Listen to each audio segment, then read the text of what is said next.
नमस्कार, मैं हूं आपके साथ निलोफर अंसारी और आप देख रहे हैं HN न्यूज। आइए नजर डालते हैं आज की खास खबर पर।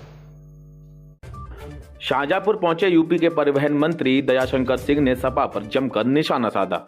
उन्होंने कहा कि विपक्षी पार्टियों के लोग भगवान राम के नहीं हैं, क्योंकि अभी तक वो लोग कहते थे कि अगर निमंत्रण मिलेगा तो श्री राम की प्राण प्रतिष्ठा में जाएंगे, और अब कह रहे हैं कि 22 जनवरी के बाद श्री राम के दर्शन करने जाएंगे।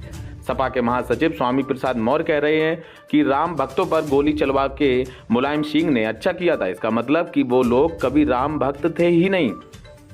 अगर राम भक्त होते तो राम भक्तों पर गोलियां नहीं चलवाते। मंत्री दयाशंकर सिंह ने सपा पर निशाना साधते हुए कहा कि जो राम का नहीं वो किसी काम का नहीं। मंत्री दयाशंकर सिंह बोले, सपा सभी तरह से प्रयोग करके देख चुकी है, लेकिन वो फेल ही रही है। मंत्री ने कहा कि सपा ने कांग्रेस के साथ गठबंधन किया, फिर अपनी घोर विरोधी पार्टी बसपा से गठबंधन किया, लेकिन सपा के सभी प्रयोग असफल रहे हैं और उनका गठबंधन भी मोदी जी की लहर के सामने टिक नहीं पाएगा। इस बार चुनाव में मोदी जी की सुनामी बहेगी और यूपी की 80 में से 80 सीटें भाजपा ही जीतेगी। आपको बता दें कि यूपी के परिवहन मंत्री दयाशंकर सिंह शाहजहांपुर के सैटेलाइट बस अड्डे का शिलान्यास करने पहुंचे थे। इस दौरान उनके साथ यूपी के वित्त मंत्री सुरेश खन्ना, PWD मंत्री जतिन प्रसाद और सहकारिता मंत्री JPS राठौर भी मौजूद रहे। शाहजहांपुर से HN न्यूज के लिए शुभम पांडे की रिपोर्ट।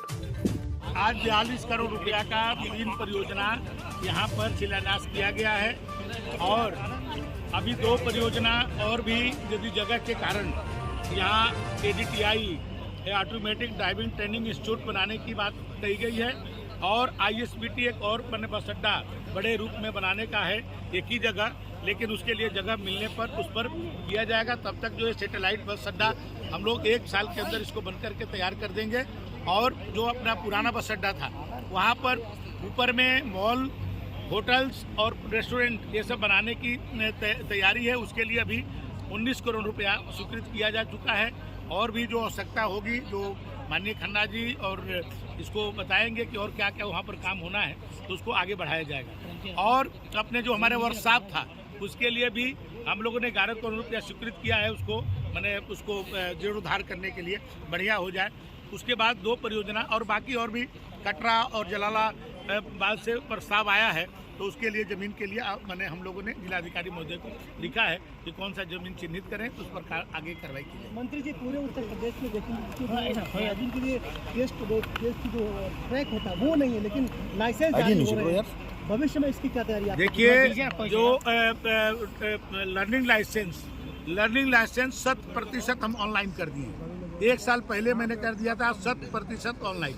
अब घर बैठ करके आप जो है लर्निंग लाइसेंस प्राप्त कर सकते हैं, कहीं जाने की जरूरत नहीं। परमानेंट लाइसेंस के लिए हमारे यहाँ टेस्ट के लिए आना पड़ता है। हर जनपद में हम DTI खोल रहे हैं, ड्राइविंग ट्रेनिंग इंस्टीट्यूट, और 1 करोड़ रुपया हम सब्सिडी दे रहे हैं। कोई भी प्राइवेट आदमी यदि खोलना चाहे तो हमारे शर्तों के अनुसार उसमें सिमुलेटर और गाड़ियाँ रखनी पड़ेगी ट्रेनिंग के लिए और खोल सकता है। उसका 3 करोड़ रुपया उसकी लागत लगेगी, 1 करोड़ रुपया हम सब्सिडी देंगे। और हम जो है 17 जिलों में 17 अपने कमिश्नरियों में हम ऑटोमेटिक ड्राइविंग ट्रेनिंग इंस्टीट्यूट बना चुके हैं। 5 उसमें से मारुति ने मुझसे लिया है CSR फंड से, उसमें ऑटोमेशन का कार्य कर रही है मारुति। तो उससे कोई व्यक्ति मैनुअल नहीं रहेगा, सब ऑटोमेटिक रहेगा। सेंसर से आपकी टेस्टिंग होगी, न कोई किसी को पास कर सकता है न किसी को कोई फेल कर सकता है। ये 17 जगह मैं बना चुका हूँ और ऑटोमेशन के लिए काम चल रहा है। बहुत जल्द जो है लोगों को उसके लाभ मिलेगा और हर जनपद में 1 DTI खोल रहा हूँ। कोई भी व्यक्ति हो 1 से 2 भी खोल सकता हूँ, कोई हो 1 करोड़ रुपया अनुदान भी देंगे। तो कोई भी अब मैनुअल नहीं रहेगा, किसी तरह का कोई भ्रष्टाचार नहीं रहेगा। समाजवादी पार्टी ने क्या लगता है यात्रा? देखिए, समाजवादी पार्टी सब एक्सपीरियंस करके देख चुकी है। कांग्रेस से समझौता करके देख चुकी है, बसपा से समझौता करके देख चुकी है, अपने घोर विरोधी बसपा से 2019 में समझौता करके वो लड़ी और मोदी जी के लहर को नहीं रोक पाई। मोदी जी की इस बार सुनामी बहेगी और 80 की 80 सीटें हम लोग जीतेंगे। पहले कहते थे कि मुझे निमंत्रण नहीं मिला, फिर बोले कि निमंत्रण मिला है, भगवान श्री राम बुलाएंगे तब जाएंगे, फिर बोल रहे हैं कि 22 के बाद जाएंगे। उसी बीच में उनके महासचिव कह रहे हैं कि राम भक्तों पर गोली चलाए थे तो उचित था। तो वो वोट की राजनीति कर रहे हैं। वो जो है वो राम भक्त होते तो उसके लिए डेट नहीं निर्धारित करते कि हम कब जाएंगे। आज लाखों करोड़ों लोग पूरे देश दुनिया से लोग अपने जन्म और जीवन को धन्य करने के लिए अयोध्या आ रहे हैं। उस समय ये लोगों को ये कहना कि हम जाएंगे नहीं जाएंगे, इस तरह का प्रश्न खड़ा करना, क्योंकि जो राम का नहीं है वो किसी का नहीं है।